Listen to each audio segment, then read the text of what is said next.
TV2 og Partyfood Snacktime præsenterer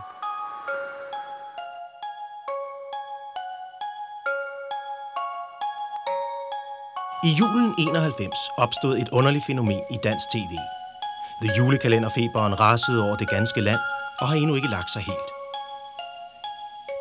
Ah shit, it's Pudanis. Olaf, stein under mistelten. Why is it always Because you are the one with the biggest tin and the grimmest toy, Hansel. That's a good winning. Ja, det var det egentlig. TV2 og Partyfood Snacktime præsenterer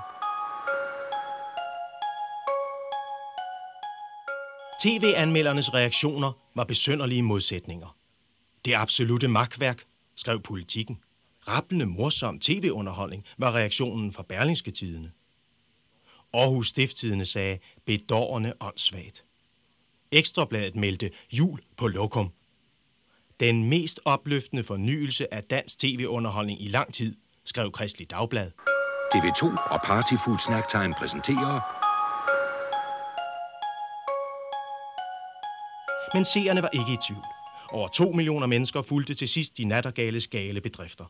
Tårnhøje seertal fik serien helt i top på de forskellige tv-hitlister. Gode karakterer var ligeledes seernes dom. På en skala fra 1 til 5 blev serien i gennemsnit vurderet til en karakter mellem 4 og 5. TV2 og Partyfood Snacktime præsenterer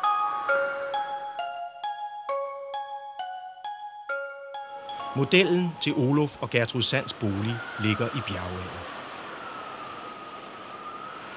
De stormende træer er optaget andetsteds og indkopieret. Efter en computerbehandling er buskene i forgrunden indkopieret i studiet. Alt dette ved herre og fru Rasmussen i Sandager intet om. Ja, de bor blot i nærheden af filmselskabet.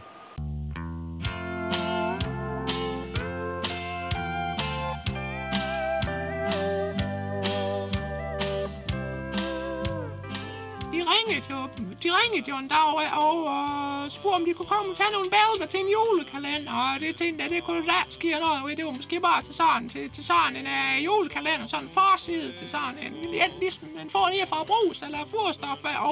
Men så en dag er det, og så holdt det med nogle 8 biler ud over gårdspladsen. Og det var da lige grov nok bare for at komme og tage et par billeder. Og ja, de var ikke mindre end 15 mennesker, og de skulle dog have noget kaffe. Og ja, så kom de ind i huset herovre, og de begyndte at rulle den ene ledning ud af den anden, og de stillede lamper oppe. Og ja, de tog over kraft fra komfur, og jeg skulle ellers lige til at stege nogle frikadeller, men de skulle jo bruge en hulens masse strøm, jo. Og ja, det værste det hele, og de røv den ene vejen i her, og ja, jeg tøs, det er noget grov noget, da. Det bliver det i kaffe, da. Det gør det, da. Det gør det, da. Det skal der lige for. Ja, den ene af den kender vi jo da lidt. Ja, det vil sige, vi kender ham selv, vel, men vi kender hans forældre, og de er med i bestyrelsen af brugsforening. TV2 og Partyfood Snacktime præsenterer Traditionelt er en sponsor en virksomhed, som får lov til at betale en masse penge, og så får man sit logo på før og efter udsendelsen. I det her tilfælde var det en del af aftalen, at vi lovede at hjælpe sponsoren med også faktisk at få noget ud af sit sponsorat. Og derfor udviklede vi et koncept til en marketingkampagne, som kørte sideløbende med udsendelsen. Men sponsor var ikke på noget tidspunkt inde og blande sig i selve programindholdet. Vort mål det var at gøre Partyfood Snacktimes logo og navn kendt, og samtidig få skabt et positivt image.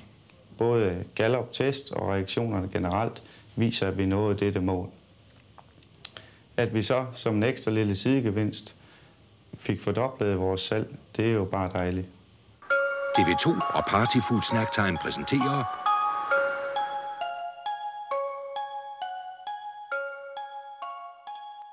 Ja, det var det egentlig.